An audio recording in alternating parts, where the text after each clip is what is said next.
지난 9일 뉴욕 증시를 나왔던 뜨거운 종목과 인사이트를 정리해봅니다. 이항용의 월가이드 시작합니다. MTN 이항용 전문위원 나오셨습니다. 안녕하십니까? 네, 안녕하세요. 네, 안녕하십니까?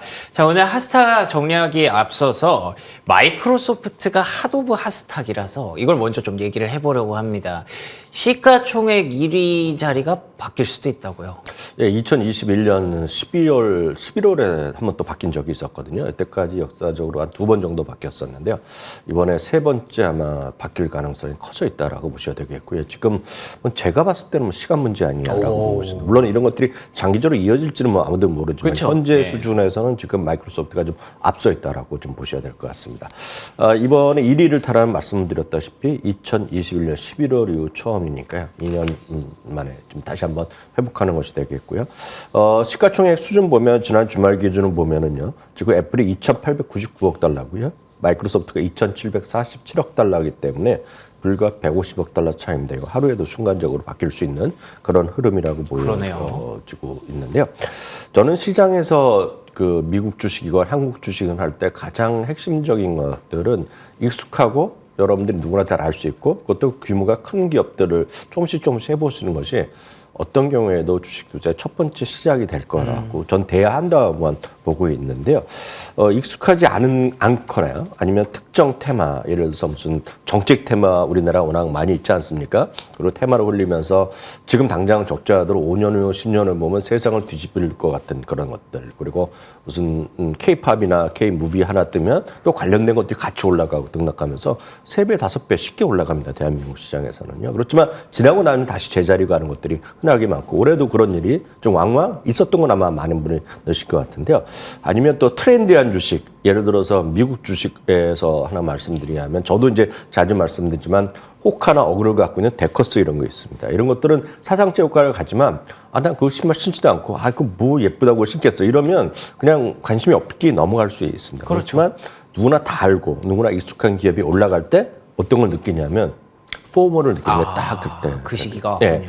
포모란 게 뭐냐면 fear of missing out이거든요. 그러니까 뭔가 내가 그 무리에서 빠졌을 때라는 얘기입니다. 이게 경제나 증권 용어에서 들어온 지 몇 년 안 됐고 실제로 포모란 건 언제 나냐면 미국에서 고등학생이나 이런 드라마 하이틴 그 드라마 보면 주말에 어떤 파티를 할 때 빼돌리는 거 있지 않습니까? 그럴 때 나왔던 게 포모. 네, 거기서 많이 쓰는 말입니다. 근데 이게 주식시장에서 이제 많이 2020년 들어서 많이 쓰고 했는데요.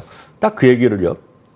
마침 월스트리트 저널에서 지금도 여러분 들어가시면 사이트에 들어가면서 일면 기사입니다. 주말에 탑 기사가 바로 이 얘기입니다. 바로 이 기사가 지금 벼랑간 주식시장이 반등했고 거기서 여러분들이 다시 포모가 갑자기 돌아왔다는 얘기를 하고 있습니다. 저 기사의 첫 문장이 딱 그겁니다. 지금 주식시장에서 포모가 돌아왔다는 거지. 첫 번째 문장이 되겠는데 그것은 그럴 수밖에 없는 것이 그동안 안 된다 하고 나서 지금 시장이 큰일 났다. 그리고 금리가 올라가면서 하면서 리세션이 온다 그런 수많은 얘기 들어오셨지만 최근 10일 동안에요. 7.2%가 지수가 반등했거든요. 그러다 보니 많은 사람이 그런 걸 느낄 수밖에 없는 거죠.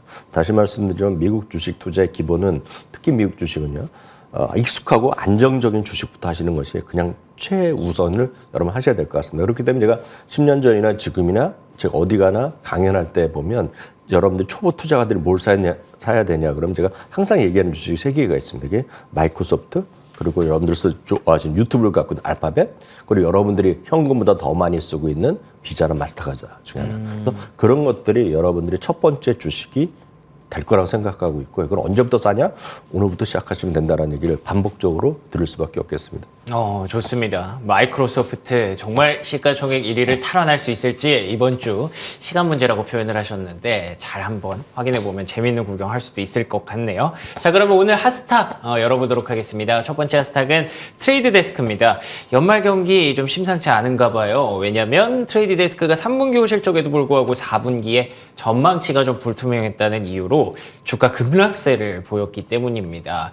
연말 경기 부담감 어떻게 해석하고 계신가요? 네, 맞습니다. 전 트레이드 데스크 상당히 선호했고 좋다고 얘기를 많이 했었는데 이번에 실적 자체는 상당히 이번에 가이던스 자체가 좀 썰렁하게 나왔다라고 보셔야 되겠습니다. 트레이드 데스크가 뭐 하는 회사냐면 우리나라에 들어와 있고요. 예전에는 이제 전 세계에서 우리나라 같은 데도 광고 회사들 많이 있지 않습니까? 전 세계 광고 회사가 오프라인 기준으로 됐었는데 이제는 광고를 도와주는 것들이 온라인을 기반한 것들이 많이 있죠. 예를 들어서 예전에는 무슨 특정한 CJ 제일기획이다 그러면 제일기획에서도 알아서 해주는 거잖아요. 근데 지금은 자기가 광고를 만들고 광고를 하면 어떤 사람들한테 접촉을 해야 되고 어떤 플랫폼을 써야 되고 이런 것들을 다 온라인으로 다 제공해 주는 거 있는데 그중에 세상에서 가장 큰 회사 중에 하나가 트레이드 데스크다라고 일단 이해하시면 되겠습니다. 그래서 이런 것들을 광고주도 많이 원하고 그래서 광고를 제공할 수 있는 수많은 어떤 플랫폼 기업들도 이들과 거래를 하면서 중간에서 다 해주는 것들이죠. 그러니까 누가 어떤 사람들을 위해서 어떤 것 광고를 노출시킬 수 있는지 그런 플랫폼을 제공하는 기업 중에 하나가 트레이드 데스크인데요. 이번에 실적 자체는 긍정적으로 나왔습니다. 주당이익과 매출이 기대 이상을 나왔는데요. 가이던스가 실망이 나왔습니다. 4분기 매출 가이던스가 6.1억 달러가 예상됐었고 컨센서스였는데 거기서 한 3천원만 달러가 부족한 거죠. 그러면서 5.8억 달러가 나왔고요. 거기에는 이제 그들이 얘기하는 것은 자동차라든가 영화 분야 이런 것들이 그동안 쉽지 않았기 때문에 지금 이제 막 되고 이제 막 회복됐지만 그렇기 때문에 한 달 정도는 지나간 거 아닙니까? 지금 한 달 반 정도가 지나갔기 때문에 그런 것들에 대한 좀 부진 여파가 있다라고 얘기를 하고 있습니다. 그러다 보니 이거는 상당히 월가에서 그 의견이 좋았던 건데요. 월가의 평가는 냉정하게 바뀌었습니다. 실적 발표한 이후에 최소 5군데가 목표 주가를 하향했거든요. 그러네요. 그러니까 이런 것들은 전반적으로 지금 현재 분기가 이렇게 나오면 여기에 영향을 미치면 다른 4분기에 수많은 온라인이건 오프라인에 광고를 배우는 광고 매체 플랫폼들이 있지 않습니까? 그런 것들에도 일정 수준이 영향을 미치지 않을까라는 우려감도 여기서 나올 수밖에 없다라는 거죠. 그래서 트레이드데스크가 그런 회사라고 어떤 회사라는 건 잠시 말씀드렸고요. 실적에 대한 가이던스가 낮추니까 목표 주가 이렇게 5군데, 6군데가 훅 내려가는 것까지 여러분은 확인하실 수 있겠습니다. 알겠습니다. 이렇게 6군데 정도가 목표가를 하향시켰다는 것 이것만으로 큰 의미가 좀 있을 것 같네요. 자, 그러면 두 번째 하스탁 열어보겠습니다. 두 번째 하스탁은 브로드컴입니다. 반도체 저력. 최근에 시장의 반등 랠리를 이끌고 있는 섹터를 하나만 꼽자면 반도체가 아닐까 싶습니다. 지난 금요일에도 마찬가지였는데 브로드컴이 또 신고가를 경신했습니다. 어떤 상황인가요? 브로드컴은 쉽게 해서 반도체 설계하고 이런 것들을 도와주는 회사라고 일단 보셔야 되겠고요. 이들이 반도체 브로드컴의 칩이 어디 들어가냐면 데이터 센터라든가 네트워킹, 그리고 스토리지 솔루션, 브로드밴드, 그 무선용 반도체. 그래서 애플 같은 데 아이폰에 항상 주요 고객사 중에 하나가 항상 브로드컴, 퀄컴 이게 같이 들어가거든요. 그러니까 거기도 들어가겠고요.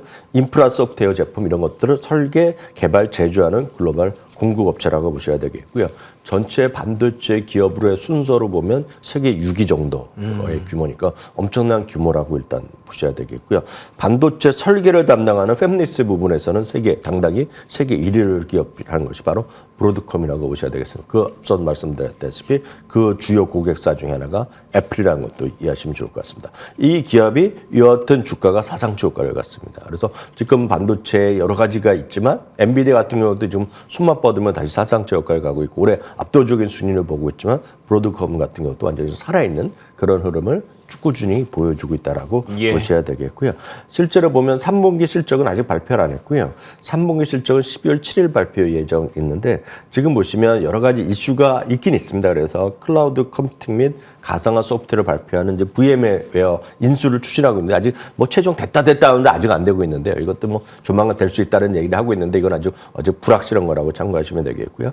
실적 가이던스만 확인해 드리면 주당 이익은 10.95달러에 매출은 92.8억 달러가 일단은 예상돼 있다. 그러니까 12월 7일이니까 아직 거리감은 좀 있다라고 보셔야 되겠고요. 3분기 참고적으로 보면 3분기 실적 발표 이후에요. 최소 8곳이 목표 주가를 상향하기도 했다는 것도 참고하시면 좋겠습니다. 알겠습니다. 앞서 트레이드 데스크와는 색감이 확실히 다르네요. 이번엔 그린라이트가 많이 있었다는 거 참고하시면 좋을 것 같습니다. 자, 그러면 마지막 하스탁 로퍼 테크놀로지스 보겠습니다. 물 관련주가 왜일까요? 찾아보니까 9월에 한번 소개를 해주신 적이 있더라고요. 물 관련주가 궁금하면 이 종목. 근데 최근에 주가가 신고가 랠리입니다. 어떤 배경인가요? 이건 물 관련주뿐만 아니라 다양한 소프트웨어, 하드웨어를 하고 있고 산업용 설비 관련된 걸 수많은 것들을 하고 있습니다. 그래서 물 관련주라고 이제 전원사 소개해서 들었거든요. 유량계라든가 이런 것들을 처리하는 것들이 있겠고요. 또 산업용 펌프도 있겠고 그 외에 제어 시스템 그리고 그 밖에 고속도로에서 RFID 해갖고 우리나라에서도 보면 하이패스 이런 거 지나가지 않습니까? 네, 그런 네, 것도 네. 있는데 또 서양에서 약간 다른 것들도 많이 있거든요. 그래서 조그만 칩을 하나 붙이고 다닙니다, 차에. 그러면 지나갈 때마다 자동으로 체크하고 있는데 그렇구나. 그게 뭐 예. RFID 이런 거라고 저는 알고 있는데 하여튼 그런 시스템을 하고 있겠고요. 또 이것뿐만 아닙니다.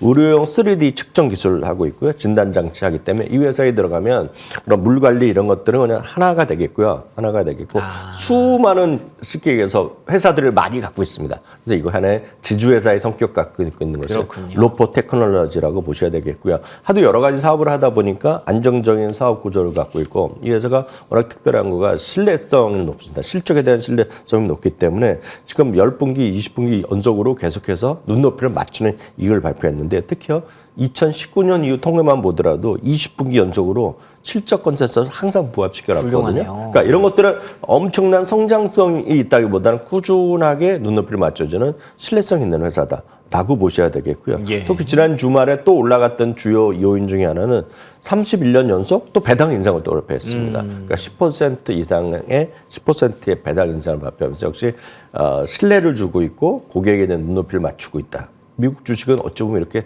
당연하고 좀 뻔한 얘기가 미국 시장을 안전하게 좀 꾸준하게 좀 보여주고 있는 신뢰를 주는 그런 기업이다라고 일단 이해하시면 되겠고요. 말이 나온 김에 물 관련 ETF는 4라고 있습니다. PHO인데요. 여기에서도 지금 비중이 제일 많은 주식이 바로 로포 테크놀로지다라고 이해하시면 되겠습니다. 오, 알겠습니다. 굉장히 하는 일이 많은 기업이군요. 이와 동시에 물 관련주로서도 언급이 되고 있으니까 관심 있으신 분들은 PHO ETF 검색해 보시면 좋을 것 같습니다. 자, 그러면 오늘의 인사이트 확인해 보도록 하겠습니다. 오늘의 인사이트는요. 이익 증가 기대 기업 탑5 어떤 기업들이 포함되어 있을까요? 네, 오늘 티로 프라이스의 포트폴리오 매니저가 오늘 소개한 내용을 종목을 한번 소개해 드리겠는데요. 네.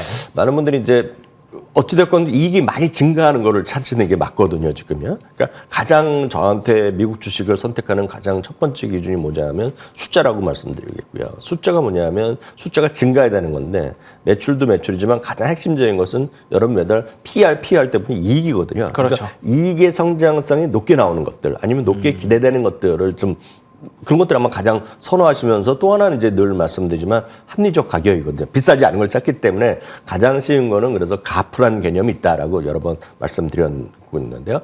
종목으로 보면 이분이 한 서너 개 주식을 종목을 찾아냈습니다. 그리고 네. 분야별로 해서 5개 종목까지 했는데요. 분야는 3개를 나누고 있습니다. 첫 번째는 금융기업의 금융거래 플랫폼을 제공하고 있습니다. 그래서 어떤 거래를 하더라도 채권이든 주식하더라도 주식거래는 거래 플랫폼을 제공하는 거죠. 예를 들면 아주 쉽게 얘기하면 우리나라의 증권 전산 같은 경우 있지 않습니까? 네네. 모든 우리나라 거래 플랫폼의 그런 증권사들은 증권 전산에서 수치를 받고 있습니다. 그런 것들이 있다 그러면 그런 것들이 만약 상장돼 있다 그러면 얼마나 안정돼 꾸준하게 피를 받는 거 아닙니까 지금? 그렇죠. 그러니까 네. 그런 것들이라고 보셔야 되겠는데 그런 것들 중에 하나를 여기 소개해 준 거가 트레이드 앱 마켓이라는 게 있는데 이건 뭐 최고가를 갖고 있는 거 되겠고요. 마켓 억세스는 주가는 재미없는데 이거 한때 좋았는데 이거는 채권입니다. 채권 거래를 많이 하는 건데 예. 가격이 떨어지니까 받는 수수료도 적을 거 아닙니까 지금요? 그렇죠. 그러니까 그런 것들이 좀 약했지만 그러네. 반등하면 이런 것들이 괜찮을 수 있다라고 네. 보고 있겠고요. 다음은 헬스케어 분야인데요. 헬스케어 분야는 어찌됐건 최근 들어서 드디어 이제 일라 릴리가 지금 마운저러가 체중 감량으로 승인이 떨어졌죠. 승인을 받았죠. 물론 그렇지만 오히려 주가는 차익 매물이 좀 나왔는데 그러다 보니 보험사들도 야 이제 우리도 그런 것도 해주겠다는 얘기를 많이 하고 있다는 거죠. 그러면 여태까지 보험을 안 내던 사람들 야 그거 하려면 가입하겠다는 생각이 들 거 아닙니까? 그런 관점에서 나왔는지 모르겠지만 유나이티드 헬스그룹 미국 1위의 의료보험회사라고 딱 이해하시면 되겠고요. 일라릴리 뭐 당연히 여러분들 이해가 되실 것 같고요. 다음은 소프트웨어인데요. 소프트웨어는 저도 늘 말씀드리지만 AI와 관련해서 뭐 마이크로소프트도 있지만 소위 구독의 진심이고 구독을 마이크로소프트 더 빨리 했던 어도비 한번 여러분 주목해서 보시면 좋을 것 같습니다. 좋습니다. 포모가 시작된 시장에서 이제는 또 이익률에 주목을 해 보셔야 될 것 같네요. 트레이드 웹 마켓, 마켓 억세스, 유나이티드 헬스그룹, 일라이릴리, 어도비까지 탑5 확인해 봤습니다. 지금까지 이항용 MTN 전문위원과 함께했습니다. 오늘도 좋은 말씀 고맙습니다. 네, 월요일 굿모닝 글로벌 여기서 마무리하겠습니다. 저희는 내일 아침 5시 55분에 돌아옵니다. 이어지는 출발 선곡 투자 MTN 머니투데이 방송과 계속해서 함께해 주시기 바랍니다. 시청해 주신 여러분 고맙습니다.